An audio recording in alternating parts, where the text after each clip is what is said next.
everyone. Welcome back to another episode of 5x5 with CompStak.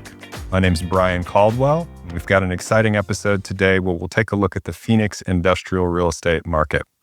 Today's guest is Josh Wyss from Cushman and Wakefield, and we'll hear from Josh on some market trends and some other factors in the economy that are impacting the industrial commercial real estate in and around Phoenix and the greater Southwest. But first, we're going to start with our pulse check from CompStak's data, insights that we've pulled from our crowdsourced data from our many users across the country on the Phoenix industrial market.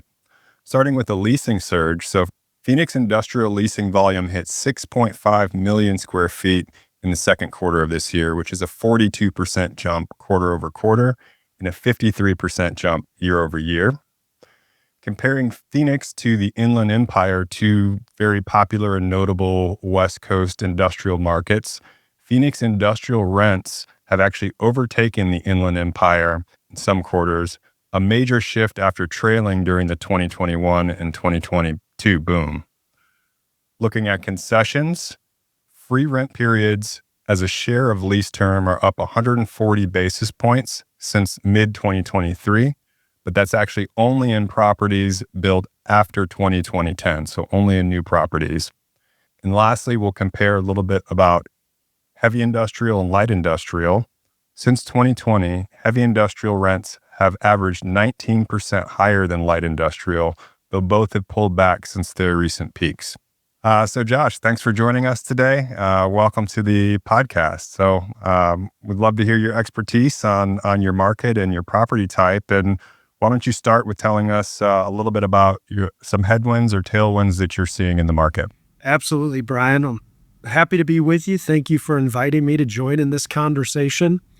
I've worked in the Phoenix market now for a little over 24 years. And so we've seen some dynamic shifts in that time. Some of these are going to be the same tailwinds and headwinds that we've seen for the entirety of my career.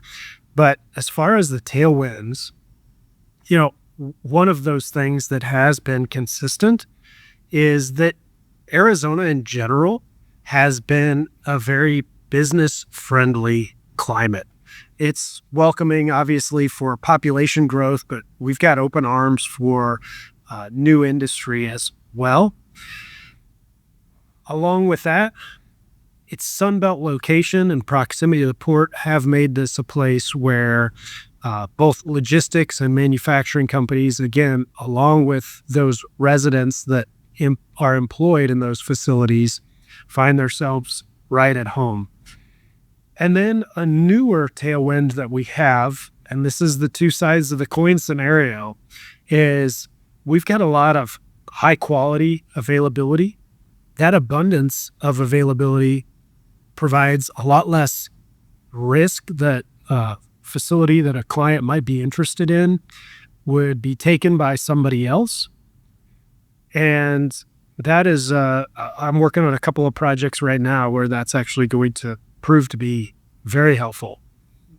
That abundance of supply can be so much that sometimes making the short list is one of those challenges. And so that's one of the headwinds really is from the developer side of the equation is there is a lot of supply out there. And so one of the questions that is being asked regularly is how do I position myself to be the winner? That's 6.5 million square feet of new leasing. That is real activity, but that's not the absorption number. And that's the thing that really will be ticking down over time. Not ticking down as far as the amount of absorption, but really on those availabilities. It's a slow grind in a lot of ways. One of the other headwinds, and I'm sure just about everybody listening to this thinks of it when they think of Arizona, but that is that we're a desert state. Not a lot of rainfall here, which is one of the things that drives a lot of people to move here, right? There's a lot of certainty in that weather, a lot of sunshine. However, there's very much a narrative that water is not a certainty here in the Phoenix market and Arizona at large. And then another headwind that we're facing along with the rest of the country is going to be that tariff uncertainty that everybody really is feeling now. Yeah. Yeah. We're hearing that a lot all over the country, as you said. And that's definitely been a hot topic in the news. And seems like, the wind changes direction on tariffs week to week with the folks running the show. But great. So in terms of tailwinds, we've got business-friendly environment. We've got availability of prime industrial real estate, and we've got proximity to the Port of Los Angeles. Is that what you mentioned? Yes. Yep. Yeah. Let's talk a little bit more about your outlook here coming up in the next, call it 6, 12, and 24 months, if you will. Yeah. So we envision a lot of continued leasing activity here. The Phoenix market has developed a resiliency that didn't exist 24 years ago when I started my career. And so we think we're a little less prone to some of the highs and lows, and that in the next 6 to 12 months, we'll just kind of see this continued consistent absorption and leasing activity. Doesn't mean that it's going to be a straight line, but we would foresee it being positive. One of the other things that is interesting, we talked a lot about the available supply, and that is really starting to wane in the larger footprint facilities. A lot of these are spec projects in excess of 500,000 square feet, sometimes 1 million square feet or more.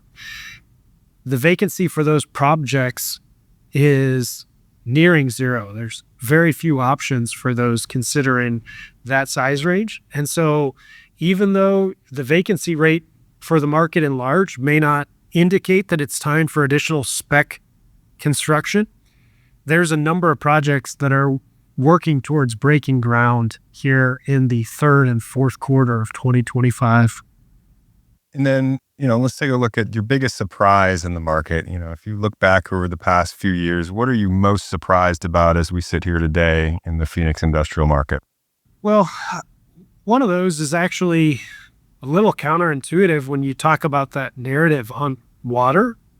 And a lot of progress has been made in this regard, but Phoenix has really sprung up as a major player in the data center market.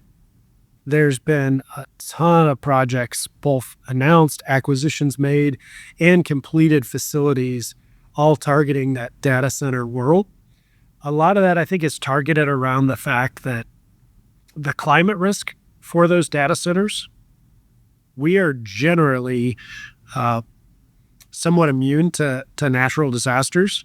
We don't have tornadoes, we don't have earthquakes, and that's something that allows us to have the real reliable power grid that a data center is dependent upon. However, historically, they've also needed a large amount of water. And so that's where, again, I would consider that kind of unexpected and a surprise. A lot of developments have changed the requirements there, allowing, maybe less public outcry when it comes to the data center world.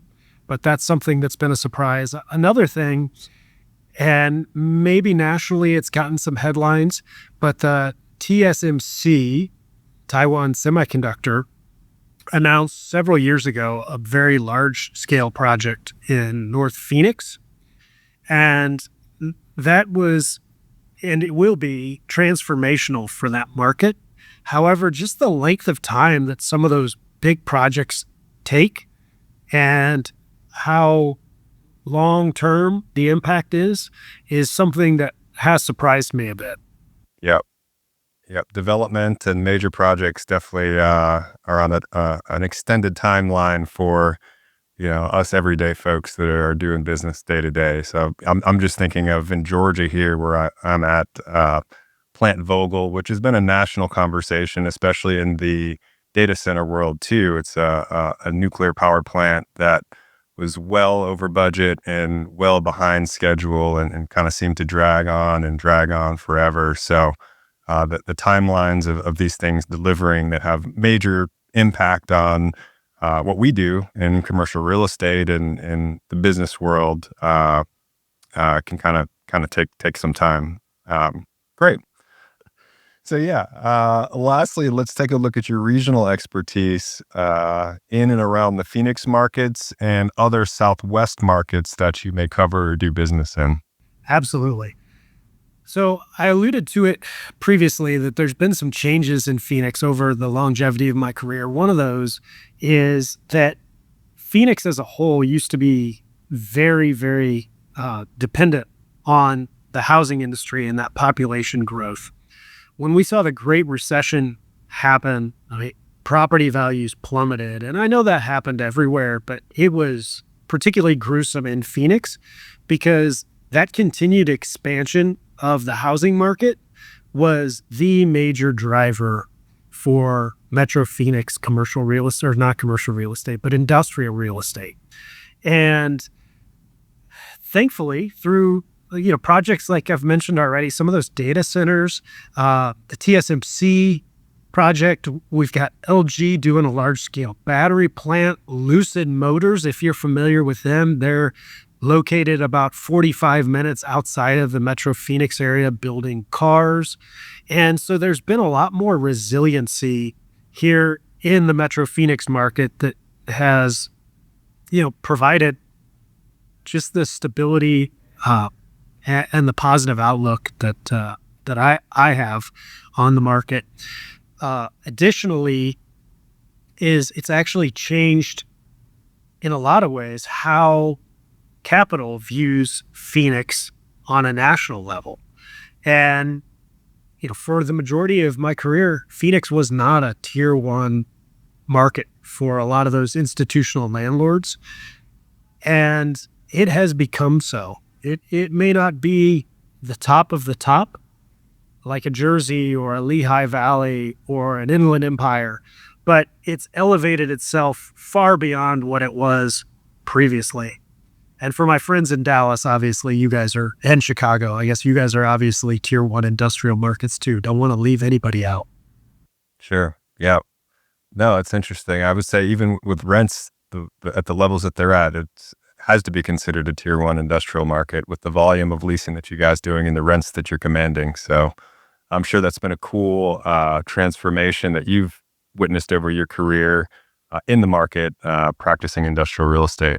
Yeah, it has definitely changed dramatically in that regard. And, it is interesting, your insight that you provided earlier as far as how we compare rent-wise to the Inland Empire. And, you asked about regionally. I was over there nearly a year ago attending one of our industrial group meetings. And, the outlook, it wasn't exactly bleak, but they didn't have, the activity to brag about that, they had for the last, well, as long as I can remember. They'd always had great, amazing, positive projects to talk about. So it was just a real different tune. And so then it leads to think, okay, what are the other factors beyond just the rents that impact that? And each project has got their own reason for choosing Phoenix, but it's interesting to kind of see regionally that, okay, we are not the low cost alternative to where we're trying to show monetary value and lower rent to justify the location that's 5 hours from that population base or 5.5 hours from the ports. We are seeing, at least we still do compare favorably to what's happened in Las Vegas, where industrial rents have grown even sharper. Gotcha. Tell us a little bit about Las Vegas regionally. So rents are growing there. Do you do business up there? You have clients that have leases in the Vegas market? Yeah, I've had the opportunity to work with our colleagues with Cushman and Wakefield in Las Vegas in the past, and Thankfully, we've had some successful projects. We've had a few that haven't worked out as well. That market is much smaller as far as just the overall breadth of the market. In Phoenix, we're, I think, roughly twice the size as far as the industrial market square footage. And, our population kind of follows the same trend. And so there's been the opportunity to find supply here that just doesn't always exist in the Las Vegas market.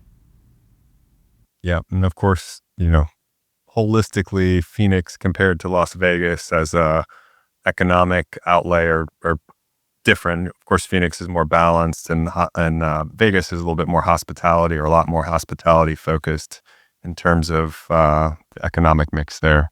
Yeah, they are, but they've provided a lot more resiliency as well. And that, their proximity to LA has really made them a top choice for a number of different groups looking for high quality industrial real estate, particularly up in North Vegas. But the market, at least my understanding of the market is that it's a little more land constrained than what we enjoy here, which then forces those rates on the land per square foot prices to jump significantly. Great. Well, Josh, I appreciate your insights there. Is there anything else in and around the industrial sector that you want to share today on the episode? Well, I don't know that anything comes real to mind. Something that we've seen here locally, and it's really a national trend, maybe just the continued growth of the 3PL world, and that the competition amongst those firms is fierce, but that they've proven an ability to really manage a lot of these distribution centers at a real high quality and at a lower cost to their customers than they can run them themselves. And so we see 3PL requirements all the time. It can be a bit tricky because sometimes you'll see 3 to 5 different groups trying to win the same contract. And that presents itself with a bit of a challenge from a landlord perspective, from a broker perspective. That's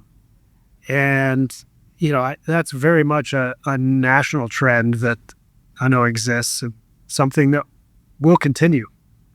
Sure. Are there any 3PL deals that you were able to get across the finish line that are particularly notable or interesting, or had kind of an unorthodox path to closing that you'd like to share? There's been a couple of interesting ones. One, unfortunately, I didn't get to handle the renewal, but this was a really fun project from, I'm trying to think, I guess it'd be about 5 years ago. And this was for a German-based 3PL.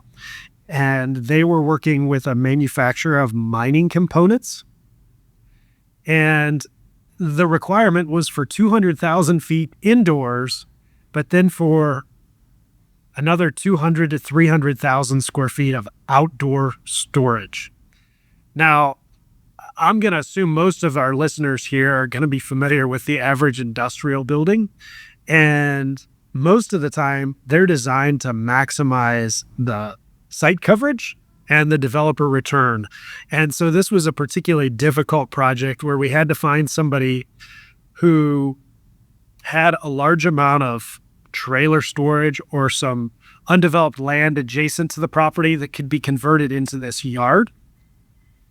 Now, today, that might sound pretty simple because just about all of these industrial buildings that have been built spec here in the last 3 or 4 years have real abundant trailer parking. It's become a very common feature, and car parking counts have increased as well. But, 5 years ago, that just wasn't the case. And so thankfully, we were able to locate a couple of buildings for consideration. And wouldn't you know, our 2 favorite buildings were leased out from under us. And so that's where I always find enjoyment, right? Is they say everybody's got a plan, or every boxer's got a plan until they get punched in the face. And that was, whether it was a punch in the face or a punch in the gut, when your top option gets leased out from under you, it hurts. And so then it's, how do you pivot and find a great solution for that client? And ultimately, this is the beauty of 3PL, right? Is you're really working for two clients, your particular 3PL as well as their customer. And so thankfully we were able to find something. It took, 6 to 9 months to complete. And there was definitely a lot of work to be done. But even though I wasn't involved in the renewal transaction, they had changed broker providers. It was gratifying to know that here we are 5 years later and they just completed a renewal on that facility because it works that well for both parties. Thanks for asking that question. Yeah, absolutely. No, thanks for sharing. That's an interesting story and something we can all learn from. So, Brian, you're based in Atlanta. What are some of the things that you think of when you think of Phoenix Industrial? when I think of Phoenix Industrial, I think of when I think of the Phoenix, when I think of Phoenix, I think of the desert. I think of sunshine. I think of solar energy. I think of power. I think of water, as you mentioned. I think of the abundance of sunshine and probably the utilization of solar energy as a form of clean energy. But then, as you mentioned, the water constraints and, how being in an environment that is arid and desert as Phoenix is, at least to the common person, we think, oh, there's maybe not enough water. But I think you mentioned something in our previous conversation about the aquifer. Yeah. So there's a giant underground river that runs through Phoenix. And going back, I don't know, hundreds, thousands of years, going back far before Phoenix was, a city, this was the tribal grounds of some indigenous people. And they were drawn here actually because of that water and the fact that they could, turn it into really an agricultural basin. And so that water does still exist. And one of the interesting things is, as we've converted from, an agricultural hub, there's still a fair amount of agriculture as you drive around the outskirts of the Metro Phoenix area. But the rooftops actually use less water than what the crops would use. And so that's one of the things, is we're actually using less water than we did 100 years ago in the Metro Phoenix area. Yeah, that's interesting. Is that, a function of the shift slightly away from agriculture, or just innovation and technology and being able to be much more efficient about our water usage and reusage, if you will? Yeah, that's a great question. And I don't know the true answer, honestly. I've been told that it's the shift from agriculture, which, irrigating these fields here in an arid climate with low humidity, it uses a lot of water. But I would certainly think that some of those changes in technology play a big part of it. You also mentioned solar, and I haven't mentioned it at all so far. That is a big story here in Phoenix and in Arizona as a whole. There's a number of projects to bring renewable energy. If you drive along I-8 from really central Arizona out to San Diego, you see some large-scale solar operations. There's a large-scale project called Project Hash Knife that's a big solar facility that's being constructed now, looking to bring some of that renewable energy to the market. And we actually see that on the industrial occupancy as well, not only with a company like JA Solar recently leasing another 250,000 square feet to supplement their manufacturing facility, but we also do see it in, the 3PL world and in the warehouse and distribution market. Another 3PL project that just got finished was with one of those. The end customer was a renewable energy company that needed a place to store solar panels. And, within about, I don't know, probably less than a month from the first inclination that we'd be needing a facility, they had the keys to 500,000 square feet. Gotcha. Yeah. And I would assume with the recent tariffs, there's a push for domestic production of solar apparatus and materials, solar panels that previously we were importing from other countries. So have you seen that in your business at all of domestic solar power companies looking for manufacturing space and storage space and otherwise? Yeah, I've seen it less on the manufacturing side, other than the JA Solar lease that you just mentioned, who is manufacturing here. Less from tariffs and more just a trend that we saw start on the recovery from COVID, of the onshoring or nearshoring. And we're seeing that continue. And that nearshoring in particular has a big impact on, the Metro Phoenix. We're not El Paso to Juarez, but I was just looking at properties for a distribution center last week with a group that manufactures in Mexico and needs a location for their distribution point that's got proximity to Mexico, that's within the U.S. because they've got some USDA regulated products. And so Phoenix is a great home for that kind of company. Yep. Great. Well, thanks for sharing that. We appreciate you coming on the show here today, Josh. And it's been great to catch up with you since we met back post-COVID at that first SIOR conference in Nashville. So it's great to see that you're doing well, and appreciate your time today. Likewise, it's been a fun conversation, Brian. I appreciate it. And I look forward to seeing you again soon. Yeah, my pleasure. Take care.